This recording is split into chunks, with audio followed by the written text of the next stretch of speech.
ഈ ഒരു എപ്പിസോഡിന് ഒരു പ്രത്യേകതയുണ്ട്. ദ ഫസ്റ്റ് ഫ്രോസ്റ്റ് എന്ന അടിപൊളി ചൈനീസ് ഡ്രാമയുടെ ഫൈനൽ എപ്പിസോഡാണ്. ഇതോടുകൂടി ഈ ഒരു എപ്പിസോഡോടുകൂടി ഈ ഒരു ഡ്രാമ ഇവിടെ അവസാനിപ്പിക്കുകയാണ്. അപ്പോൾ നമുക്ക് ഈ ഒരു എപ്പിസോഡിൽ ഇവരുടെ കഥകളൊക്കെ എന്തായെന്ന് അറിയാം. എപ്പിസോഡിൻ്റെ തുടക്കത്തിൽ എല്ലാ പ്രാവശ്യവും ഇവരുടെ ഒരു പഴയ സ്റ്റോറി കാണിച്ചുകൊണ്ടാണ് തുടങ്ങുന്നതെങ്കിൽ ഈ ഒരു എപ്പിസോഡിൽ അങ്ങനെയല്ല. എന്നാൽ ഇവരുടെ ആ ഒരു പഴയ സ്കൂൾ കാണിക്കുന്നുണ്ട്. എന്താണെന്ന് വെച്ചാൽ അവിടെ ഇന്നൊരു പരിപാടി നടക്കുകയാണ്. മറ്റൊന്നുമല്ല, ആനുവൽ സെലിബ്രേഷൻ. എന്നാൽ ആ സ്കൂൾ അവരുടെ പൂർവ്വ വിദ്യാർത്ഥികളെയും കൂടി ആ ഒരു പരിപാടിയിലോട്ട് ക്ഷണിച്ചിട്ടുണ്ട്. ഹോനും ബെസ്റ്റിയും നേരത്തെ തന്നെ അവിടെ എത്തി. അവരുടെ പഴയ സ്കൂളാണല്ലോ, അപ്പോൾ അവർക്ക് ഇഷ്ടപ്പെട്ട ഓരോ സ്പോട്ടിലൊക്കെ നിന്നിട്ട് അവരിങ്ങനെ സെൽഫിയും പിന്നെ അങ്ങനെ ഫോട്ടോസൊക്കെ ഒരുപാട് എടുക്കുന്നുണ്ട്. അതിൻ്റെ ഇടയിലോട്ടാണ് യാനും ഇഫാനും ഇങ്ങനെ ഭയങ്കര സന്തോഷത്തോടു കൂടി ഭയങ്കര എക്സൈറ്റ്മെൻറ്റോട് കൂടിയിട്ട് അങ്ങോട്ട് വരുന്നത്. എന്നാൽ ഇവിടെ ഹോനും ബെസ്റ്റിയും ഇങ്ങനെ കൈയൊക്കെ പിടിച്ച് നിൽക്കുന്നത് കണ്ടിട്ട് ഇവരിങ്ങനെ അവരെ കളിയാക്കുന്നുണ്ട്. കാരണം ഇവർക്ക് ഇത്രയും ഇവരുടെ ആ റിലേഷൻഷിപ്പ് എത്തിയതൊന്നും ഇവിടെ യാനും ഇഫാനും ഒന്നും അറിഞ്ഞിട്ടില്ല. എന്നിട്ട് ഞാൻ ഇവിടെ ഹോനോട് ഓഹോ ഇതുവരെ എത്തിയോ എന്നൊക്കെ ഇങ്ങനെ കളിയാക്കിക്കൊണ്ട് ഇങ്ങനെ പറയുന്നു. എന്നാൽ ഇഫാനും അവളെ ഇങ്ങനെ കൈ പിടിച്ചത് കണ്ടുകൊണ്ട് പറയും, ഓ നിങ്ങളും ഭയങ്കര റിലേഷൻഷിപ്പിലാണെന്ന് തോന്നുന്നു എന്ന് പറയുമ്പോൾ ഈ ഒരു ബെസ്റ്റി അവളോട് കുറച്ച് സീക്രട്ടായിട്ട് പറയുകയാണേ, കൈയൊന്നും പിടിക്കുന്നതൊന്നും കൊണ്ടൊന്നും നീ നോക്കണ്ട, ഞങ്ങൾ ചെറിയൊരു പ്രൊബേഷൻ പീരീഡിലാണ്, ഇപ്പോഴും ഞങ്ങൾ ഫ്രണ്ട്സ് തന്നെയാണെന്ന് പറയുന്നു. അതിൽ ഇവരെ ബാക്കിയുള്ളവർ കളിയാക്കാണ്, ഫ്രണ്ട്സ് ഇങ്ങനെ കൈയൊക്കെ പിടിച്ചുകൊണ്ട് നിൽക്കുമോ എന്ന്.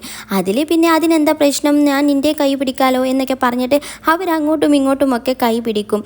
അതിൽ ഞാൻ ഇവിടെ ഇഫാനോട് പറയും, നമ്മൾ ഭയങ്കര സ്ലോ ആയിപ്പോയിട്ടോ, ഇവരെ നോക്കി ഇവർ എത്ര പെട്ടെന്നാണ് ഈ ഒരു സ്റ്റേജിലൊക്കെ എത്തിയത് എന്ന് പറയുമ്പോൾ ആ ഒരു ടോപ്പിക് ഇങ്ങനെ ഞാൻ കണ്ടിന്യൂ ചെയ്യുന്നത് കൊണ്ട് തന്നെ ഹോനെ അവനിങ്ങനെ വിളിച്ചിട്ട് സീക്രട്ടായിട്ട് പറയും, ശരിക്കും പറഞ്ഞാൽ ഞാൻ ഇപ്പോഴും പ്രൊബേഷൻ പീരീഡിലാണ്, അവൾ എന്നെ ഇപ്പോഴും അവൻ്റെ ബോയ് ഫ്രണ്ടായിട്ടൊന്നും സ്വീകരിച്ചിട്ടില്ല, നമ്മൾ വിചാരിച്ചതുപോലെയല്ല, അവൾ ഭയങ്കര ടഫാണ്, ഇതന്നെ ഞാൻ എത്ര കഷ്ടപ്പെട്ടിട്ട് ഈ ഒരു അധികാരമെങ്കിലും നേടിയെടുത്തതാണ് എന്നൊക്കെ ഇങ്ങനെ അവൻ്റെ ആ ഒരു കഷ്ടപ്പാടുകളൊക്കെ പറയുകയാണ്. പിന്നെ അത് കഴിഞ്ഞിട്ട് അവരെല്ലാവരും കൂടി ഒരുപാട് ഫോട്ടോസൊക്കെ എടുക്കുന്നുണ്ട്. ഇഫാനും യാനും പിന്നെ ബെസ്റ്റിയും ഹോനും അങ്ങനെ പലതരത്തിലുള്ള ഫോട്ടോസും. അവസാനം ഇവർ രണ്ടുപേരും ഇങ്ങനെ സെൽഫി എടുക്കുമ്പോൾ ഇഫാൻ ഇങ്ങനെ പറയും, ശരിക്കും പറഞ്ഞാൽ അന്ന് ആ ഒരു ഗ്രാജുവേഷൻ പരിപാടി ഉണ്ടായിരുന്നല്ലോ, എൻ്റെ ആ ഒരു പരിപാടിക്ക് നീ വന്ന സമയത്ത് ഞാൻ നിന്നെ കാണുകയായിരുന്നെങ്കിൽ എൻ്റെ കോളേജിൽ വെച്ചിട്ടും നമുക്ക് ഇങ്ങനെ ഒരുപാട് സെൽഫീസൊക്കെ എടുക്കാമായിരുന്നു എന്ന് പറയുന്നു. അങ്ങനെ സംസാരിക്കുന്നതിൻ്റെ ഇടയിലാണ് ഞാൻ പെട്ടെന്ന് അവൻ ആ ഒരു സ്റ്റേഴ്സിൻ്റെ മേലേക്ക് കയറുന്നത്. അതായത് അവന് പണ്ടത്തെ ഇവളുടെ പിന്നാലെ നടന്നിരുന്ന ആ ഒരു കാലം ഇവിടെ റീക്രിയേറ്റ് ചെയ്യുകയാണ്. എന്നിട്ട് അവന് പണ്ട് ഇവളെ ഇങ്ങനെ എല്ലാവരുടെയും ഇടയിൽ അവൾക്കൊരു ചെല്ലപ്പേരുണ്ട്, അവളുടെ അച്ഛൻ വിളിച്ചിരുന്ന ആ ഒരു ചെല്ലപ്പേര് ഇവന് മനസ്സിലാക്കി അന്ന് മുതൽ ഇവനും ഇവളെ ഇത് തന്നെയായിരുന്നു വിളിച്ചിരുന്നത്, അതും എല്ലാവരുടെ ഇടയിലും വെച്ചിട്ട് നാണം കെടുത്തുന്ന രൂപത്തിൽ. എന്നിട്ട് അതുപോലെ ഇവിടെ ഈ കുട്ടികളുടെ ഇടയിൽ വെച്ചിട്ട് അവനിങ്ങനെ വിളിക്കുകയാണ്. എന്നാൽ ഇഫാൻ അത് കേട്ടിട്ട് ഭയങ്കര സന്തോഷമാകും. ഇഫാനും നേരെ അവൻ്റെ അടുത്തോട്ട് പോയിട്ട് അവൾ ഫസ്റ്റായിട്ട് ഇവനെ കണ്ടുമുട്ടുന്ന ആ ഒരു സീനും ഇവൾ ക്രിയേറ്റ് ചെയ്യുകയാണ്. എന്നിട്ട് ഇവളിങ്ങനെ പതിവ് പോലെ അന്നത്തെ ആ ഒരു ഇതുപോലെ സീനിയർ എൻ്റെ ക്ലാസ് ഏതാണെന്ന് അറിയോ എന്ന് ചോദിക്കുമ്പോൾ ഞാൻ പെട്ടെന്ന് അവളോട് പറയും, എനിക്ക് നിന്നെ അറിയാം, നീ യാനിൻ്റെ ക്ലാസ്സിലെ അവനക്ക് വളരെ പ്രിയപ്പെട്ട ഒരു കുട്ടിയല്ലേ, എന്നിട്ട് അന്ന് ക്ലാസ് പറഞ്ഞു കൊടുത്തതുപോലെ അങ്ങനെ പറയുന്നു. എന്നിട്ട് ആ ഒരു കളിയൊക്കെ കഴിഞ്ഞിട്ട് പിന്നെ ഇവിടെ ഞാൻ പറയും, നമുക്ക് നമ്മുടെ ആ പഴയ ക്ലാസ്സും ഒക്കെ ഒന്ന് പോയി കണ്ടാലോ എന്ന്. അതിൽ പിന്നെ ഇവൾക്കും ഭയങ്കര സന്തോഷം. അങ്ങനെ ഇവർ രണ്ടുപേരും കൂടി ആ ഒരു കോറിഡോറിൽ ഇങ്ങനെ നടക്കുമ്പോൾ ഇഫാൻ പറയും, ഇവിടെ ഒന്നും ഒരു മാറ്റവും ഇല്ലല്ലേ, അന്നത്തെ അതേപോലെ തന്നെയെന്ന്. എന്നിട്ട് അവർ രണ്ടുപേരും ഭയങ്കര സന്തോഷത്തോടെ അവരുടെ ആ ഒരു ക്ലാസ്സിലോട്ട് വീണ്ടും ഇങ്ങനെ കടക്കുകയാണ്. എന്നാൽ ആ ഒരു കടന്ന് കഴിഞ്ഞിട്ടുള്ള സീന് അവരുടെ പഴയ സ്റ്റോറിയാണ് കാണിക്കുന്നത്. അതായത് ഇവർ ഫസ്റ്റ് സ്കൂളിലോട്ട് വന്നപ്പോൾ ഇവർ രണ്ടുപേരും ഒരുമിച്ച് തന്നെയാണ് ആ ഒരു ക്ലാസ്സിലോട്ട് കടന്നത്. എന്നിട്ട് സാർ ഇവർ ലേറ്റ് ആയതുകൊണ്ട് തന്നെ ഇവർ രണ്ടുപേരെയും കണ്ടപ്പോൾ ഒരുമിച്ച് വന്നതാണോ എന്ന് എന്നിട്ട് എന്താ ലേറ്റ് ആയതെന്ന് ചോദിക്കുമ്പോൾ ഇഫാൻ പറയും, അല്ല ഞാനിവിടെ ക്ലാസ് തിരഞ്ഞുകൊണ്ട് നടക്കുകയായിരുന്നു, അങ്ങനെ ലേറ്റ് ആയെന്ന് പറയും. അതിൽ ഞാനോട് ചോദിക്കുമ്പോൾ ഞാൻ പറയുന്നത്, എൻ്റെ അച്ഛനാണ് എന്നെ ഇങ്ങോട്ട് കൊണ്ടുവന്ന് വിട്ടത്, അച്ഛൻ്റെ വിചാരം ഞാൻ ഇപ്പോഴും ജൂനിയർ സ്കൂളിലാണ്, സീനിയർ ആയിട്ടില്ലെന്നാ, അപ്പോൾ അച്ഛൻ ആ ഒരു സ്കൂളിൽ കൊണ്ട് ഇറക്കി വിട്ടു, പിന്നെ അവിടെ നിന്ന് നടന്നു വന്നതാണെന്ന് പറയുന്നു. എന്നാൽ അത് കേട്ടതും ഇവിടെ എല്ലാവരും ചിരിക്കുന്നു, ഇഫാൻ അടക്കം. എന്നിട്ട് പിന്നെ സാറ് അവരോട് ഉള്ളിലോട്ട് വരാൻ പറയുമ്പോൾ ഞാൻ ഇവളോട് ചോദിക്കും, ജൂനിയർ നീ ആദ്യം കടക്കുന്നോ എന്ന്. അതിൽ ഇഫാൻ ഇവളെങ്ങനെ ജൂനിയർ എന്ന് വിളിച്ചത് കൊണ്ട് തന്നെ അവളും തിരിച്ച് കളിയാക്കിക്കൊണ്ട് പറയും, അല്ല സീനിയർ മുമ്പിൽ നടക്കിയെന്നും പറഞ്ഞുകൊണ്ട് അവനും ഫ്രണ്ടിലായിട്ട് നടത്തിക്കുകയാണ്. അങ്ങനെ അവർ രണ്ടുപേരുമാണ് ആ ഒരു ക്ലാസ്സിലോട്ട് അങ്ങനെ കയറി വന്നത്. എന്നിട്ട് അവർക്കാണെങ്കിലോ സീറ്റ് ഒരുമിച്ച് ലാസ്റ്റ് കിട്ടും, കാരണം അവർ ലേറ്റായിട്ടാണല്ലോ എത്തിയത്, ഈ ഒരു സീറ്റ് മാത്രമേ ബാക്കി ഉണ്ടായിരുന്നുള്ളൂ. അങ്ങനെ അവർ രണ്ടുപേരും അവിടെ ഇരിക്കുന്നു. എന്നാൽ ഇഫാനാണെങ്കിലോ ഇവൻ്റെ ഒരു ഭംഗിയൊക്കെ കണ്ടിട്ട് ഇവളിങ്ങനെ അറിയാതെ ഇവനിങ്ങനെ നോക്കി നിൽക്കുന്നുണ്ട്. അവന് തിരിച്ചും പിന്നെ ക്ലാസ് ക്ലാസ്സൊക്കെ തുടങ്ങി. പക്ഷേ സാറ് ഫസ്റ്റ് ഡേ ആയതുകൊണ്ട് തന്നെ എല്ലാവരോടും സെൽഫി ഇൻട്രോ കൊടുക്കാൻ വേണ്ടിയിട്ട് പറയുകയാണ്. അങ്ങനെ ഓരോരുത്തരായിട്ട് അവരിങ്ങനെ ഇൻട്രൊഡ്യൂസ് ചെയ്യുന്നതിൻ്റെ ഇടയിൽ അടുത്ത നെയിമായിട്ട് ഇഫാനെ വിളിക്കുന്നു. അങ്ങനെ ഇഫാൻ അത് പറയാൻ വേണ്ടി പോകുമ്പോൾ ഞാൻ ഇഫാനെക്കാളും എക്സൈറ്റഡ് ആണ് അവളെ പറ്റി കൂടുതൽ വിവരങ്ങളൊക്കെ അറിയാൻ വേണ്ടിയിട്ട്. അങ്ങനെ ഇഫാൻ പറയുന്നു അവളുടെ പേരൊക്കെ പറഞ്ഞിട്ട് അവൾക്ക് ഏറ്റവും ഭയങ്കര ഇഷ്ടം അവളുടെ ഹോബി അവൾക്ക് ഡാൻസ് കളിക്കാനാണ്. എന്നിട്ട് അവളുടെ അച്ഛന് വിളിക്കുന്ന ആ ഒരു ചെല്ല പേര് പറയും. അങ്ങനെ വിളിക്കാനുള്ള ആ ഒരു കാരണം അവൾ ജനിച്ചത് ഫസ്റ്റ് ഫ്രോസ്റ്റിൻ്റെ അന്നാണെന്ന് പറയുന്നു. എന്നാൽ ആ ഒരു ചെല്ലപ്പേര് ഇവിടെ ഞാൻ നോട്ട് ചെയ്തിട്ടുണ്ട്. അതിനുശേഷമാണ് അവൻ ഇവളെ എപ്പോഴും ഇങ്ങനെ ആളുകളുടെ കൂട്ടത്തിൽ നിന്നൊക്കെ വിളിക്കാൻ തുടങ്ങിയത്. പിന്നെ അടുത്തതായിട്ട് അവനെ പരിചയപ്പെടുത്തുന്നു. ഞാനിങ്ങനെ പോകുമ്പോൾ ഇഫാനും ഇപ്പോൾ അവനെ പറ്റി അറിയാൻ കൂടുതൽ എക്സൈറ്റഡ് ആണ്. അങ്ങനെ നേരെ പോയിട്ട് പറയുന്നത് അവൻ്റെ പേര് പറഞ്ഞതിന് ശേഷം അവനക്ക് ഡാൻസ് ഒന്നും കളിക്കാൻ അറിയില്ല എന്ന്. അതായത് ഇഫാൻ എന്താണോ പറഞ്ഞത് അതിൻ്റെ നേരെ ഓപ്പോസിറ്റ്. എന്നിട്ട് പറയും എൻ്റെ ലൈഫിൽ ഞാൻ വളരെ പ്രധാനപ്പെട്ട 2 പോയിൻ്റാണ് പഠിക്കാൻ ഉദ്ദേശിക്കുന്നത് എന്നും പറഞ്ഞുകൊണ്ട് ആ ഒരു ബോർഡിൽ ആ ഒരു 2 പോയിൻ്റ് വെറും 2 പോയിൻറ്റും ഇട്ടുകൊണ്ട് അവന് പറയും ഇതാണ് ആ 2 പോയിൻ്റ് എന്നും പറഞ്ഞുകൊണ്ട് പോവുകയാണ്. അതായത് അവനെ എല്ലാവരെയും ഒന്ന് കോമാളിയാക്കുകയായിരുന്നു അവിടെ ചെയ്തിരുന്നത്. എല്ലാവരും അത് കേട്ട് ചിരിക്കുകയും ചെയ്യും. എന്നാൽ സാറ് അതിൻ്റെ ബാക്കി പറയുകയാണ് യവാൻ്റെ ആ ഒരു ലൈഫിൽ ആ 2 പോയിൻ്റ് ഞാൻ ഫില്ല് ചെയ്ത് തരാം. അതൊന്ന് ഈ സ്കൂൾ കഴിയുമ്പോഴേക്കും നല്ലൊരു ഫ്രണ്ട്ഷിപ്പ് കിട്ടണം, രണ്ടാമത്തേത് അക്കാദമിക്കിൽ നല്ല പെർഫോമൻസ് ആയിരിക്കണം എന്ന് പറയുന്നു. എന്നിട്ട് എല്ലാവരും ക്ലാപ്പൊക്കെ ചെയ്യും. അങ്ങനെ ആ ഒരു കാര്യങ്ങളൊക്കെ ഇവിടെ ഇഫാനും ഞാനും ഇങ്ങനെ പ്രസൻറ്റ് ലൈഫിൽ ഇങ്ങനെ ഓർക്കുകയാണല്ലോ. എന്നിട്ട് അവരുടെ ആ ഒരു സീറ്റിലോട്ട് ഭയങ്കര നോസ്റ്റാൾജിക് ഫീലോട് കൂടി ഇങ്ങനെ ഇരിക്കും. അതിൽ ഞാൻ ചോദിക്കും ഇനി നമുക്ക് ഈ ഒരു സ്കൂളിൻ്റെ ബാക്കി ഭാഗം കൂടി എക്സ്പ്ലോർ ചെയ്യാൻ പോകില്ല എന്ന് പറയുമ്പോൾ ഇഫാൻ അതിന് സമ്മതിക്കുന്നില്ല. അവൾക്ക് കുറച്ച് ടൈമും കൂടെ ഇങ്ങനെ ഇരിക്കണം എന്നൊക്കെ പറയുന്നു. അവൾക്ക് അവിടെ എത്ര ഇരുന്നിട്ടും മതിയാകുന്നില്ല. എന്നിട്ട് അവൾ ആ ഒരു ടേബിൾ മേൽ ഇങ്ങനെ തല വെച്ചിട്ട് ഇവനെ നോക്കിക്കൊണ്ട് ഇങ്ങനെ പറയും ഈ ഒരു ഡയറക്ഷനിൽ നിന്നെ നോക്കുമ്പോൾ നിനക്കൊരു മാറ്റവുമില്ല, ഞാൻ അന്ന് നിന്നെ കാണുന്ന അതേപോലെ തന്നെ എന്നിങ്ങനെ പറയുന്നു. അങ്ങനെ വീണ്ടും അവളിങ്ങനെ അവിടെ ഇങ്ങനെ കിടക്കുന്നു. പിന്നെ അവരുടെ ആ ഒരു പഴയ ആ ഒരു സ്റ്റോറിയിലോട്ട് വീണ്ടും പോവുകയാണ്. അതായത് ഇപ്പോൾ കാണിക്കുന്നത് ഈ ഡാൻസ് കളിക്കുന്ന ഇഫാനെയാണ്. അതായത് അവൾക്ക് ഇങ്ങനെ ഒരു ഡാൻസ് കളിക്കാൻ പ്രത്യേക സ്ഥലമൊന്നുമില്ല. അതുകൊണ്ട് തന്നെ ആ സ്കൂളിലുള്ള ആ ഒരു കുഞ്ഞ് ഏരിയയിൽ അവളിങ്ങനെ പ്രാക്ടീസ് ചെയ്തുകൊണ്ടിരിക്കുമ്പോൾ അവിടെ ഓൾറെഡി എല്ലാവരിങ്ങനെ ബുക്ക് ചെയ്യണം നെക്സ്റ്റ് ആരാ എന്നുള്ളതൊക്കെ. എന്നാൽ ഇഫാൻ ബുക്ക് ചെയ്തില്ലെന്ന് മാത്രമല്ല നെക്സ്റ്റ് ടൈമിലോട്ട് വരുന്ന കുട്ടികൾക്ക് ഇവൾ മാറിക്കൊടുക്കുന്നുമില്ല. അതായത് അവരുടെ ആ ഒരു ടൈം സ്റ്റാർട്ട് ചെയ്യുന്നത് ഇനി ഒരു 10 മിനിറ്റും കൂടി ബാക്കിയുണ്ട്. അപ്പോൾ അതുവരെയും കൂടി ഇവിടെ ഇഫാൻ ഡാൻസ് ചെയ്തോട്ടെ എന്നിങ്ങനെ പെർമിഷൻ ചോദിക്കുന്നു. എന്നാൽ ആ ഒരു കുട്ടികൾക്ക് ഇത് തീരെ ഇഷ്ടപ്പെട്ടിട്ടില്ല. എന്നിട്ട് അവർക്കിടയിൽ ഒരു സംസാരമുണ്ട്. അവൾ എന്തൊരു ധിക്കാരിയാണ്, ജൂനിയറാണ്, നമ്മൾ സീനിയറായിട്ടും അവൾ ഇങ്ങനെ നമ്മളോട് ഇങ്ങനെ പറഞ്ഞല്ലോ അവളുടെ ഒരു 10 മിനിറ്റ് ഒട്ടും അവളുടെ ഡാൻസ് ഒന്നും അത്ര കണ്ടിട്ട് വലിയ രസവുമൊന്നുമില്ല, തീരെ എക്സ്പീരിയൻസും ഇല്ല, അവളിങ്ങനെ ഒറ്റയ്ക്ക് കളിക്കുന്നതുണ്ട് എന്നൊക്കെ ഇങ്ങനെ പറഞ്ഞുകൊണ്ട് ഇങ്ങനെ ഭയങ്കരമായിട്ട് ഇങ്ങനെ അവളെ കുറ്റം പറയുന്നത് കേട്ടുകൊണ്ടാണ് ഇവിടെ ഞാൻ വരുന്നത്. എന്നാൽ അവളിങ്ങനെ കുറ്റം പറയല്ലേ, അവനക്ക് തീരെ അങ്ങോട്ട് ഇഷ്ടപ്പെടുന്നില്ല. നേരെ ആ ഒരു റൂമിലോട്ട് കടന്നിട്ട് പറയും അവൾ ഒറ്റയ്ക്കൊന്നുമല്ല, അവളുടെ കൂടെ ഞാനുമുണ്ട്. പിന്നെ അവൾ പറഞ്ഞല്ലോ 10 മിനിറ്റ് അവളുടെ ടൈമാണെന്ന്, അത് കഴിഞ്ഞിട്ട് നിങ്ങൾക്ക് കളിച്ചാൽ പോരെ എന്നും അവന് ഭയങ്കര റൂഡായിട്ട് പെരുമാറുകയാണ്.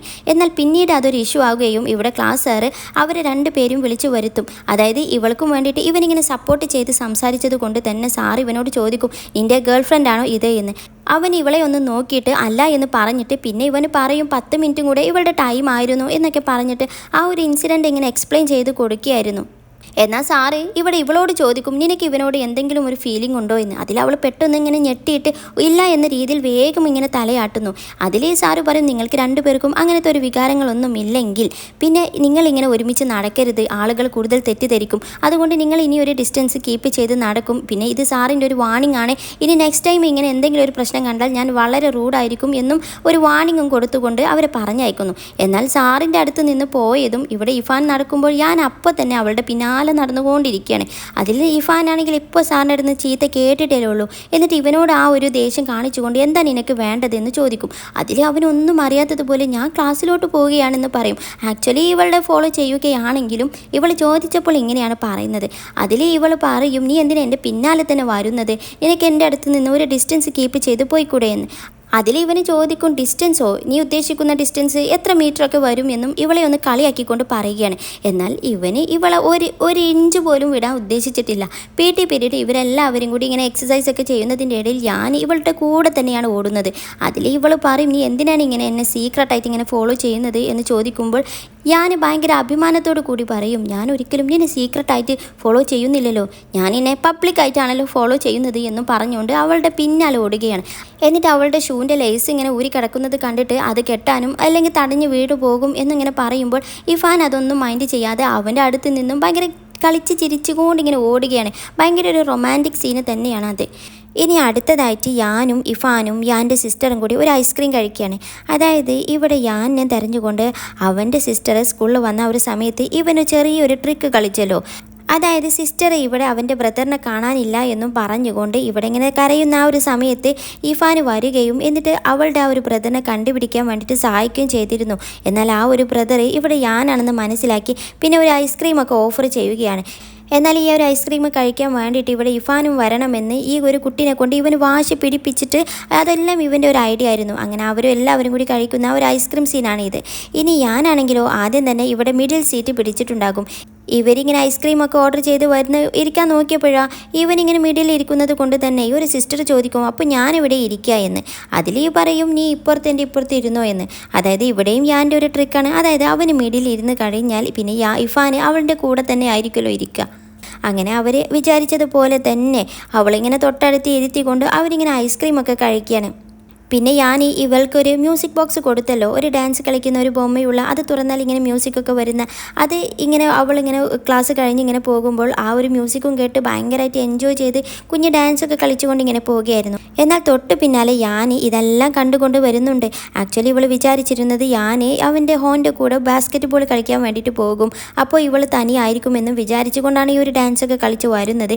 എന്നാലോ ഇവനെ ഒരു കണ്ടതും ഇവളാകെ ഞെട്ടിക്കൊണ്ട് പിന്നെ പെട്ടെന്ന് സഡൻ ബ്രേക്ക് ഇട്ടതുപോലെ അവൾ ഡാൻസ് അങ്ങോട്ട് നിർത്തും. എന്നിട്ട് ചോദിക്കും, നീ എന്താ ബാസ്ക്കറ്റ് ബോൾ കളിക്കാൻ പോയില്ലേ, നീ എന്നെ വീണ്ടും ഫോളോ ചെയ്യുവാണോ എന്ന് ചോദിക്കുമ്പോൾ ഇവിടെ ഞാൻ പറയും, ഞാൻ എന്നെ ഫോളോ ചെയ്യുന്നുമല്ല, ഞാൻ എൻ്റെ ബസ് കയറാൻ വേണ്ടി വന്നതാണ്, ഞാൻ ഇന്ന് തൊട്ട് ബസ്സിലാണ് പോകുന്നതെന്ന് പറയുമ്പോൾ ഇവൾക്കൊരു സംശയം, ഇവന് ഇതുവരെ ബസ്സിൽ വന്നിട്ടേ ഇല്ല, എന്നാൽ ഇവനാണെങ്കിലോ ഇവൾ ബസ്സിലാണല്ലോ പോകുന്നത്, അപ്പോൾ ഇനി മുതൽ ഇവൾ പോകുന്ന ഇവളുടെ റൂട്ടിലൂടെ തന്നെയാണ് അവനും അവൻ്റെ വീട്ടിലോട്ട് പോകാനുള്ള പ്ലാൻ ചെയ്യുന്നത്. പിന്നെ ബസ്സിൽ കയറിയാലോ ഇവളെ നോക്കി ഇങ്ങനെ നിൽക്കും. പിന്നെ ഇവളുടെ തൊട്ടടുത്ത് നിന്നിട്ട് ഒപ്പം ആ ഇരിക്കുന്ന പെൺകുട്ടി പോകുന്നത് വരെ അവന് വേറെ ഒരു സീറ്റ് കിട്ടിയാലും അവിടെ ഇരിക്കാതെ ഇവളുടെ അടുത്ത് ഇങ്ങനെ നിൽക്കും. എന്നിട്ട് അവൾ പോയി കഴിഞ്ഞതും ഇവളുടെ തൊട്ടടുത്ത് ഇരിക്കും. എന്നിട്ട് ഇങ്ങനെ പോകുമ്പോഴും ഇവരിങ്ങനെ നോക്കിക്കൊണ്ടാണ് പോകുന്നത്. ഇനി അത് കഴിഞ്ഞ് ഒരു ദിവസം ക്ലാസ് കഴിഞ്ഞിട്ടും ഇവിടെ ഞാൻ അതൊന്നും അറിയാതെ അവിടെ ഡെസ്കിൽ തലയും വെച്ച് അങ്ങനെ കിടന്നുറങ്ങിയിട്ടുണ്ടാകും. ക്ലാസ്സൊക്കെ എപ്പോഴോ കഴിഞ്ഞ് ഇഫാൻ അവന് വീട്ടിലോട്ടൊക്കെ പോകാൻ വേണ്ടിയിട്ട് റെഡിയാകുമ്പോൾ ഇവിടെ ഞാനിങ്ങനെ ഉറങ്ങുന്നത് കണ്ടിട്ട് അവൾ മെല്ലെ ചെവിയിൽ പെട്ടെന്ന് അങ്ങോട്ട് ശബ്ദത്തിൽ പറയും, നിന്നെ സാറ് വിളിക്കുന്നുണ്ട്, ഓഫീസിലോട്ട് പെട്ടെന്ന് ചെല്ലണം എന്ന് പറയുന്നു. അത് കേട്ടതും ഇവിടെ ഞാൻ പെട്ടെന്ന് അങ്ങോട്ട് ഞെട്ടി എഴുന്നേൽക്കും. പിന്നെ ഇവൾ ട്രിക്ക് കളിച്ചതാണെന്ന് അവനക്ക് മനസ്സിലാകും. എന്നാൽ ഇവിടെ ചുറ്റും നോക്കുമ്പോഴോ ഇവിടെ ക്ലാസ്സൊക്കെ കഴിഞ്ഞ വിവരം അവൻ അപ്പോഴാണ് അറിയുന്നത്. പിന്നെ അടുത്തതായിട്ട് ഇവർ ആ ഒരു പാരൻസ് എല്ലാവരെയും വിളിച്ചു വരുത്തിയിരിക്കുന്നല്ലോ സാറ്, ഇവർ തമ്മിലുള്ള എന്തൊക്കെയോ ഒരു ഇഷ്യൂസ് കൊണ്ട് തന്നെ. എന്നിട്ട് ഇവരെ എങ്ങനെ സാറ് എല്ലാ പാരൻസിനോടും ഇവർ തമ്മിലുള്ള എന്തൊക്കെയോ ബന്ധമുണ്ട്, പിന്നെ ഇവർ ഇപ്പോൾ ഒരിക്കലും റൊമാൻസിൻ്റെ ടൈമല്ല, പിന്നെ ഒന്നുകൂടെ മെച്യൂർ ആകാനുണ്ട്, പിന്നെ കോളേജിൽ നല്ല സീറ്റ് കിട്ടൂല എന്നൊക്കെ ഇങ്ങനെ അവരിങ്ങനെ ഉപദേശിക്കുന്നുമുണ്ട്. എന്നിട്ട് പുറത്തിറങ്ങിയ ഇവിടെ ആൻറ്റി ഇഫാനെ യാൻ്റെയും അവൻ്റെ ഫാമിലിയുടെയും മുന്നിൽ വെച്ചിട്ട് നന്നായിട്ട് ഉപദ്രവിക്കുന്നതെല്ലാം ഞാനിങ്ങനെ ഭയങ്കര വിഷമത്തോടെ കണ്ടു നോക്കി നിൽക്കുകയാണ്. എന്നാൽ ഇഫാനാണെങ്കിലോ ഇവരുടെ മുന്നിൽ വെച്ച് ഇങ്ങനെ അടി കിട്ടിയത് കൊണ്ട് തന്നെ അവൾക്കും ഭയങ്കര ഷെയിമാകും. പിന്നെ അവരോട് ജസ്റ്റ് ഒരു ബായും പറഞ്ഞുകൊണ്ട് അവന് വേഗം അവിടെ നിന്നും പോവുകയാണ്. പിന്നെ ഇവൾക്ക് ഡാൻസ് കളിക്കാനൊന്നും ഒരു സ്ഥലവും കിട്ടിയിട്ടില്ലല്ലോ, സ്കൂളിലും അനുവദിക്കുന്നില്ല. അപ്പോൾ ഞാൻ തന്നെ അവന് ഒരു പ്രത്യേക ഒരു സ്ഥലം ഇവൾക്കും വേണ്ടിയിട്ട് കണ്ടുപിടിച്ച് വെച്ചിരിക്കുകയാണ്. എന്നിട്ട് ക്ലാസ് കഴിഞ്ഞ് വിഷമിച്ചുകൊണ്ട് വരുന്ന ഇഫാനെ അവനിങ്ങനെ വെയിറ്റ് ചെയ്ത് നിൽക്കുന്നുണ്ട്. എന്നിട്ട് അവളോട് അവനെ ഫോളോ ചെയ്യാൻ വേണ്ടിയിട്ട് പറയുകയാണ്. എന്നിട്ട് അവൾ എവിടേക്കാന്നൊന്നും അറിയാതെ അവളെ ഇങ്ങനെ ഫോളോ ചെയ്ത് ഇങ്ങനെ വരും. അവസാനം ഇവരുടെ തന്നെ ജൂനിയർ സ്കൂളിൻ്റെ ഏറ്റവും ടോപ്പ് ടെറസിൽ ഇവൻ ഒരു പ്രത്യേക സ്ഥലം ഇവൾക്കും വേണ്ടിയിട്ട് റെഡിയാക്കിയിട്ടുണ്ടാകും. എന്നിട്ട് അവളോട് ഇവിടെ സമാധാനമായിട്ട് ആരുടെയും ശല്യവുമില്ലാതെ നിനക്ക് ഡാൻസ് ചെയ്യാം, ഞാൻ ഇതൊരു കണ്ടുപിടിച്ച സ്ഥലമാണെന്നൊക്കെ പറഞ്ഞുകൊണ്ട് കാണിച്ചു കൊടുക്കുകയാണ്. എന്നാൽ ഇവൻ ഇത്രയും തൻ്റെ ഒരു ആഗ്രഹത്തിന് വേണ്ടിയിട്ട് ഇത്രയും കഷ്ടപ്പെട്ടിട്ടുണ്ട് എന്നൊക്കെ അറിഞ്ഞതിൽ അവൾക്ക് ഭയങ്കര സന്തോഷവും എല്ലാം തോന്നുകയാണ്. പിന്നെ ഒരു ദിവസം അവളിങ്ങനെ ഡാൻസൊക്കെ ചെയ്ത് നിന്ന ആ ഒരു സമയത്ത് ഇവളുടെ കയ്യിൽ എന്തോ തട്ടി ഒരു പാട് വന്ന ഒരു അടയാളം. അതിൽ ഞാൻ അന്ന് ചോദിച്ചിരുന്നു എന്താണെന്ന്. അതിൽ ഇഫാന് അതിന് ആൻസർ പറയുന്നില്ലെങ്കിലും ശരിക്കും അവൾ ആൻറ്റിയുടെ വീട്ടിൽ നൈറ്റ് വാക്കിങ്ങിൻ്റെ സമയത്ത് ആൻറ്റിയുടെ മകൻ കണ്ട് പേടിക്കുകയും അവൾ അടിക്കുകയും ചെയ്തിരുന്നല്ലോ, ആ ഒരു പാടാണ് ഇത്. എന്നാൽ ഇവിടെ ഞാൻ എന്താണെന്നൊന്നും അറിയില്ല, പക്ഷേ എന്തോ ഒരു വിഷമം ഇവൾക്കുണ്ടായിട്ടുണ്ടെന്ന് മനസ്സിലാക്കിയിട്ട് പിന്നെ ആ ഒരു പാടുമ്പോൾ ഇവനൊരു ബട്ടർഫ്ലൈൻ്റെ പിക്ചർ വരച്ചിട്ട് നിൻ്റെ ഒരു വിഷമം ഈ ഒരു ബട്ടർഫ്ലൈൻ്റെ കൂടെ പറന്നു പോകട്ടെ എന്നും ഇങ്ങനെ ചെറുതായിട്ട് ഇങ്ങനെ വിഷ് ചെയ്യുകയാണ്. പിന്നെ ഇഫാൻ്റെ ആ ഒരു സാഹചര്യം കൊണ്ട് അവനോട് ബ്രേക്കപ്പ് ആയിട്ട് പോയല്ലോ. എന്നിട്ട് ആ ഒരു രംഗം കഴിഞ്ഞിട്ട് ഇവിടെ ഞാൻ ഭയങ്കര വിഷമിച്ചുകൊണ്ട് ഇങ്ങനെ ബസ്സിൽ പോകുമ്പോൾ അവൻ അപ്പോൾ തന്നെ അവൾക്ക് മെസ്സേജ് അയക്കുന്നുണ്ട്, നീ എന്നെ എത്ര ആട്ടി പറഞ്ഞയച്ചിട്ടും എത്ര ഉപദ്രവിച്ചിട്ടും ഒരു കാര്യവുമില്ല, ഞാൻ എപ്പോഴും നിൻ്റെ കൂടെ തന്നെ ഉണ്ടാകും, ഞാൻ ഒരിക്കലും നിന്നെ വിട്ടു പോകില്ല എന്നും അവനൊരു പ്രോമിസ് എടുക്കുകയാണ്. എന്നിട്ട് അത് മെസ്സേജ് ആയിട്ട് അയക്കുന്നുമുണ്ട്. എന്നാൽ അതിവിടെ ഇഫാന് കാണുന്നില്ല. അപ്പോഴേക്കും അവളുടെ ഫോണെല്ലാം അവൾ സ്വിച്ച് ഓഫ് ഒക്കെ ആക്കിയിട്ട് പുതിയൊരു കണക്ഷനൊക്കെ എടുത്തിട്ടുണ്ടാകും. ഇനി ഇഫാനാണെങ്കിലോ അന്ന് ഇങ്ങനെ അവന് പോയത് കൊണ്ട് തന്നെ അങ്ങനെ ഇരുന്ന് കരയുകയാണ്. എന്നിട്ട് ആ ഒരു രംഗമെല്ലാം ഇവിടെ ഇങ്ങനെ ഇഫാൻ ഇങ്ങനെ ഓർക്കുന്നു. കൂട്ടത്തിൽ അവൾ ചെറുതായിട്ടൊന്ന് മയങ്ങി പോയിട്ടുമുണ്ടാകും. പിന്നെ കുറച്ച് കഴിഞ്ഞിട്ട് അവൾ പെട്ടെന്ന് അങ്ങോട്ട് ഞെട്ടി എഴുന്നേറ്റ് ഇവിടെ ഞാൻ നോക്കുമ്പോഴാണ് അവൾ ഞെട്ടിപ്പോയത്. ശരിക്കും അവന് സ്കൂൾ യൂണിഫോം ഒക്കെ ഇട്ടുകൊണ്ട് ഇരിക്കുന്നു. എന്നിട്ട് ഇവൾ എഴുന്നേറ്റെന്ന് കണ്ടതും ഇവിടെ ഞാൻ പറയും, ഞാൻ ആ ബോർഡ് ഒന്ന് എറൈസ് ചെയ്തിട്ട് വരാമെന്ന് പറഞ്ഞിട്ട് ബോർഡിൻ്റെ അടുത്തോട്ട് ഓടുന്നു. ഇഫാൻ ഒന്നും മനസ്സിലാകുന്നില്ല. എന്നാൽ അവന് ആ ഒരു ബോർഡ് ഒരു പ്രത്യേക രീതിയിൽ അറേഞ്ച് ചെയ്തിട്ടുണ്ടാകും. അതായത് ഒരു പ്രപ്പോസൽ സീനാണ് ഇവിടെ അടുത്തതായിട്ട് നടക്കാൻ പോകുന്നത്. ഇവളെ പറ്റിയിട്ടുള്ള ഭയങ്കര ബ്യൂട്ടിഫുൾ ആയിട്ടുള്ള ഓരോ കോട്ട്സും ആ ഒരു ഇവളുടെ ലൈഫിൽ നിന്നും അവൻക്ക് കിട്ടിയ ഓരോ അനുഭവങ്ങളും എല്ലാം ഭയങ്കര ഭംഗിയിൽ ഇങ്ങനെ എഴുതി വെച്ചിട്ടുണ്ടാകും. എന്നിട്ട് അതെല്ലാം അവനിങ്ങനെ വായിക്കുകയാണ്. കൂട്ടത്തിൽ നമ്മുടെ ഹോനും ബെസ്റ്റിയും ഇതേ യൂണിഫോം ഇട്ടുകൊണ്ട് ആ ഒരു ക്ലാസ് റൂമിലോട്ട് അങ്ങനെ വരികയാണ്. എന്നിട്ട് ഹോന് അവനൊരു സീറ്റിൽ ഇരിക്കും. പിന്നാലെ വന്ന ബെസ്റ്റി അവനോട് മാറിയിരിക്കാൻ വേണ്ടിയിട്ട് പറയുമ്പോൾ അവന് പറയും, നീ ഇതിന് ഞങ്ങളുടെ ക്ലാസ്സിലല്ലല്ലോ, നീ അപ്പുറത്തെ ക്ലാസ്സിലല്ലേ എന്ന്. അതായത് ഇവിടെ ഇവർ 3 പേരുമായിരുന്നു ഒരു ക്ലാസ്സിൽ, ബെസ്റ്റി അപ്പുറത്തെ ക്ലാസ്സിലായിരുന്നു. ആ ഒരു കാര്യമാണ് പറയുന്നത്. എന്നാൽ അവൾ അതിന് സമ്മതിക്കാതെ മാറിയിരിക്കുക അങ്ങോട്ട് ഇരുന്ന് പറഞ്ഞുകൊണ്ട് അവിടെ ഒരു സീറ്റും പിടിക്കും. ഇനി ഇവിടെ ഇവരുടെ ആ ഒരു പ്രപ്പോസൽ സീനിൽ പിന്നെ നേരെ സ്ക്രീനിൽ കാണിക്കുന്നത് ഒരു വീഡിയോ ആണ്. അതായത് ഇവർക്ക് വേണ്ടപ്പെട്ട ഇവരുടെ ലൈഫിൽ കടന്നുപോയ ഒരുപാട് ആളുകൾ ഇവരെ പറ്റി പറയുന്ന ആ ഒരു വീഡിയോ. ആദ്യം തന്നെ കാണിക്കുന്നത് ഇവരുടെ പണ്ടത്തെ ക്ലാസ് സാർ ഉണ്ടായിരുന്നല്ലോ, ആ സാറ് ഇവരെ പറ്റി പറയുന്നതാണ്. സാറ് പറയുന്നത് ഇവരെ ഞാൻ ആദ്യമായിട്ട് കാണുന്നതും ഇവർ ഒരുമിച്ച് കയറി വരുന്നതാണ്. എന്നിട്ട് ആ ഒരു രംഗം എനിക്കിപ്പോഴും നല്ല പോലെ ഓർമ്മയുണ്ട്. എന്നിട്ട് ഞാൻ ഇവരോട് ചോദിച്ചിരുന്നു, നിങ്ങൾ രണ്ടുപേരും ഒരുമിച്ചാണോ എന്ന് ചോദിച്ചപ്പോൾ ഇഫാൻ പെട്ടെന്ന് ഞെട്ടിയിട്ട് അവളല്ല എന്ന് പറഞ്ഞ അവളുടെ ആ ഒരു മുഖമെല്ലാം എനിക്ക് നല്ല വ്യക്തമായിട്ട് ഓർമ്മയുണ്ട്. ഇപ്പോൾ അവർ രണ്ടുപേരും ഒരുമിക്കുന്നു എന്നറിഞ്ഞതിൽ എനിക്ക് വളരെ സന്തോഷം എന്നൊക്കെ പറഞ്ഞിട്ട് ആ സാറ് അവരിങ്ങനെ വിഷ് ചെയ്യുന്നൊക്കെ ഉണ്ട്. ഇനി അടുത്തതായിട്ട് സ്ക്രീനിൽ വരുന്നത് ഇവിടെ യാനിൻ്റെ അമ്മയാണ്. അമ്മയും ഇപ്പോൾ ഭയങ്കര ഹാപ്പിയാണ്. അമ്മ പറയും, എൻ്റെ യാന് അവൻക്കൊരു പെണ്ണുപോലും സെറ്റാകുന്നില്ലേ എന്ന രീതിയിൽ ഞാൻ ഭയങ്കര വിഷമിച്ചിരുന്നു. എന്നാൽ അവൻ്റെ മനസ്സിൽ ഇഫാൻ ആണെന്നുള്ള കാര്യം പിന്നീടാണ് എനിക്ക് മനസ്സിലായത്. സത്യം പറയുകയാണെങ്കിൽ ഇഫാൻ അവളെ ഞങ്ങൾ സ്കൂൾ ടൈമിൽ കണ്ടപ്പോഴേ ഞങ്ങൾക്ക് നന്നായിട്ട് ഇഷ്ടപ്പെട്ടിരുന്നു. ഞങ്ങൾ അതുപോലത്തെ ഒരു മരുമകളെ ആയിരുന്നു ഞങ്ങൾ പ്രതീക്ഷിച്ചിരുന്നത്. പിന്നെ എൻ്റെ മകനെ അങ്ങനെ എല്ലാവരുടെയും ഇടയിൽ വെച്ചിട്ട് അവളെ വൺ സൈഡായിട്ടാണെങ്കിലും ഇഷ്ടമുണ്ട് എന്ന് പറഞ്ഞ സ്ഥിതിക്ക് എനിക്ക് അപ്പോഴേ അറിയായിരുന്നു അവൻ്റെ അസ്ഥിക്ക് ഇവളെ നന്നായിട്ട് പിടിച്ചിട്ടുണ്ട്, അവൻ ഒരിക്കലും ഇനി അവളെ വിട്ടു കൊടുക്കില്ല എന്നും എനിക്ക് അന്ന് തന്നെ തോന്നിയിരുന്നു എന്നും പറയുന്നു. പിന്നെ അടുത്തതായിട്ട് സ്ക്രീനിൽ വരുന്നതോ ഇവിടെ യാനിൻ്റെ ആ ഒരു കഫേയിലെ ഒരു സ്റ്റാഫ്. ആ സ്റ്റാഫ് പറയുന്നത് ഇവരുടെ ഈ ബെസ്റ്റിയുടെ ഒരു ബ്രേസ്ലെറ്റ് മറന്ന ആ ദിവസം ഇഫാൻ അത് തിരഞ്ഞു വന്നിരുന്നല്ലോ. എന്നാൽ അതുവരെ ഇവരിങ്ങനെ ആ ഒരു ലോക്കറിൽ ഈ സാധനങ്ങളൊക്കെ മിസ്സാകുമ്പോൾ കസ്റ്റമറിന് കൊടുക്കുന്ന അവരുടെ സാധനങ്ങൾ കൊടുക്കുന്ന ആ ഒരു ലോക്കറിൽ അതുവരെ ആ ഒരു ബ്രേസ്ലെറ്റ് കണ്ടിട്ടില്ല. എന്നാൽ പെട്ടെന്ന് അത് പ്രത്യക്ഷപ്പെട്ടപ്പോഴേ എനിക്ക് യാൻ്റെ കാര്യത്തിൽ ഒരു സംശയം ഉണ്ടായിരുന്നു എന്നാണ് അവന് പറയുന്നത്. പിന്നെ അടുത്തതായി കാണിക്കുന്നത് യാനിൻ്റെ ആ ഒരു ഫ്രണ്ട് ഉണ്ടല്ലോ, ഒരു കല്യാണം കഴിഞ്ഞ ഫ്രണ്ട്, ഇവർ ആ ഒരു പരിപാടിക്കൊക്കെ വേണ്ടി വന്നിരുന്നു. എന്നിട്ട് ആ ഒരു ഫ്രണ്ട് പറയുന്നത് എൻ്റെ കല്യാണമായിരുന്നു എങ്കിലും ഞാനല്ലായിരുന്നു അവിടുത്തെ സ്റ്റാർ, എല്ലാവരും ഇവരെ 2 പേരെയും ഇങ്ങനെ നോക്കിയിരുന്നു, അതും ഇവരിങ്ങനെ സ്ലോ മോഷനിൽ ഭയങ്കര ഭംഗിയിൽ ആ ഒരു സ്റ്റേജിലൂടെ വന്നപ്പോഴേ എല്ലാവരും എനിക്ക് പകരം ഇവരെ ആയിരുന്നു നോക്കിയിരുന്നത് എന്നും ഇങ്ങനെ പറയുന്നു. പിന്നെ അടുത്തതായിട്ട് ഹോന് പറയുന്നത് എന്താണെന്ന് വെച്ചാൽ ഇവിടെ ഇഫാന് പോയതിന് ശേഷം അവൻ്റെ ലൈഫും പിന്നെ യാനിൻ്റെ സ്വഭാവത്തിനനുസരിച്ച് അവൻക്ക് ഒരു കാര്യം ഇഷ്ടപ്പെട്ടാൽ അവന് വേണമെന്ന് വിചാരിച്ച് കഴിഞ്ഞാൽ പിന്നെ അതിൽ നിന്നും ഒരിക്കലും ഗിവ് അപ്പ് ചെയ്യില്ല, അത് കിട്ടുന്നത് വരെ. അത് തന്നെയാണ് ഇവിടെ ഇഫാൻ്റെ കാര്യത്തിൽ സംഭവിച്ചത്.